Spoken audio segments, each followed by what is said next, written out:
This right here could be your answer of how to putt like a tour pro. Now, it's all to do with how you line your golf ball up. And this is the secret that Bryson says has made him one of the best putters in the world. Now, this is a technique that he uses in every putt, but he says when you get inside 5 feet right here, it could make a real difference. Because, let me explain it this way. You've got dimples on your golf ball, all over it, in fact, okay? All over the golf ball.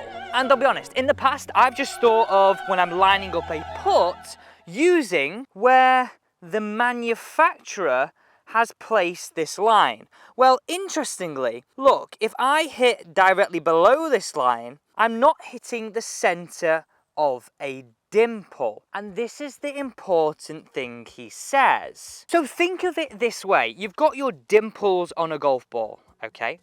If you were to hit the side of a dimple from a short distance, it could alter the launch direction slightly, either a little bit right or a little bit left. Whereas if you use a line on your golf ball and, let me find my pen, line it up as he suggests, you can hit the middle of a dimple, and then all you're going to do is alter the launch angle, not the launch direction. So just think of it like this, okay? You've got circles, you've got your dimples.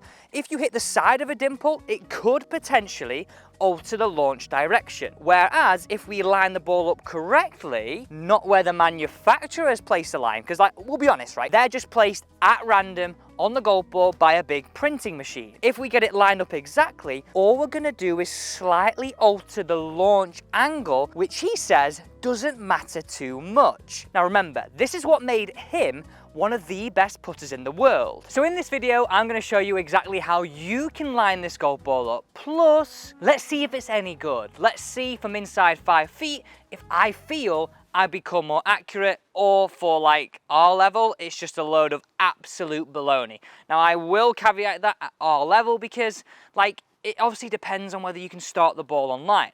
But I do believe this. If you can get 1% better just by lining up your golf ball, that could save you a couple of strokes a year. So this is the key right here on how to do it. So if we go back to the dimples on this golf ball right here, you can see how it sort of runs through random dimples, okay?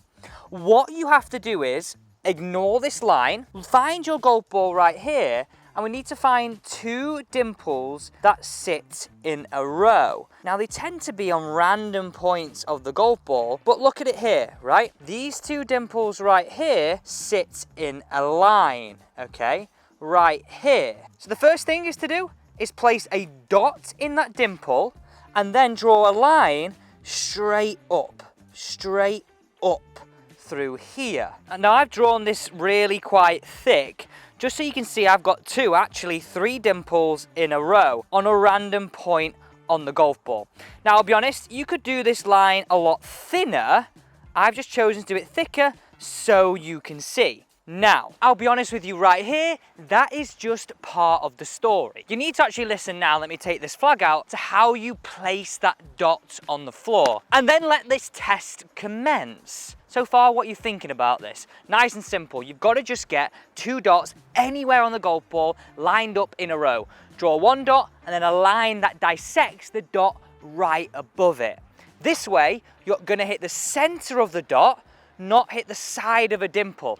Think, side of a dimple might alter, center of the dot might just alter it up and down. It could make all the difference, right? So let's line up our first 5-footer. And also, I was at the Open, you'll have seen on my social media how good does this special edition Open head cover from Lab Golf look. A little bit of tartan around here.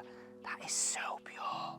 That is so pure. I should say, you might also want to extend this line all the way over the top. I don't like doing that because I personally don't like using a line to line up my golf ball.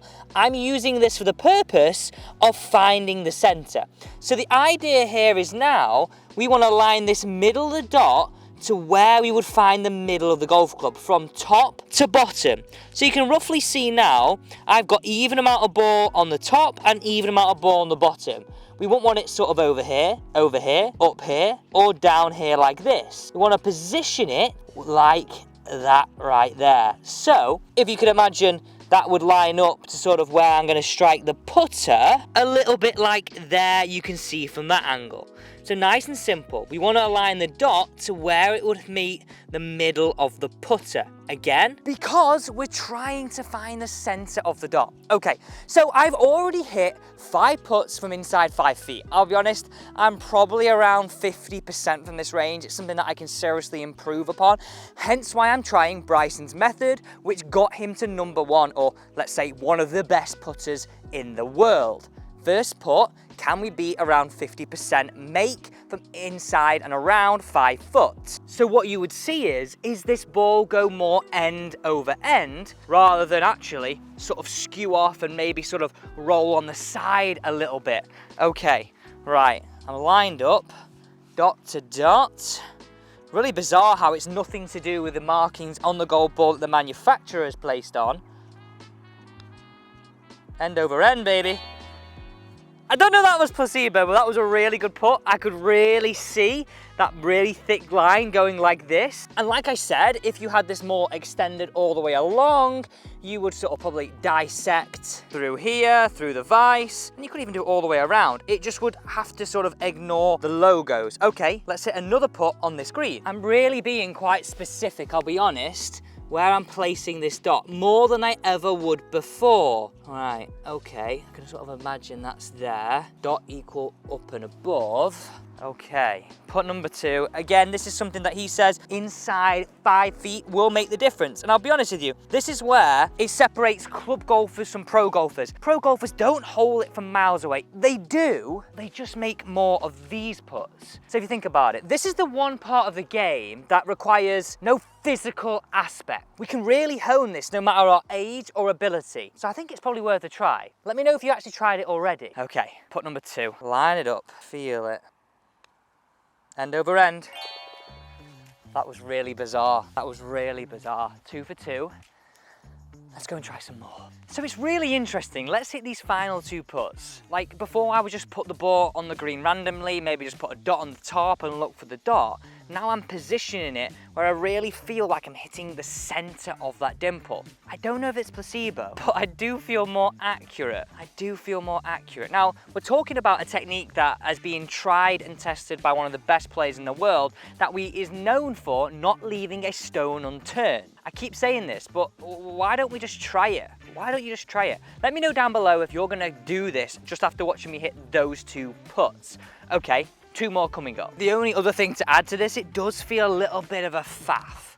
But if it saves you a couple of shots, why not, hey? That's the dot, that's the line. Get it so it's just even to the ground or parallel to the ground, a little bit off the right. If I hold this, I'm already potentially more accurate than I was this morning when just throwing these balls down on the ground randomly and hitting them randomly from inside 5 feet.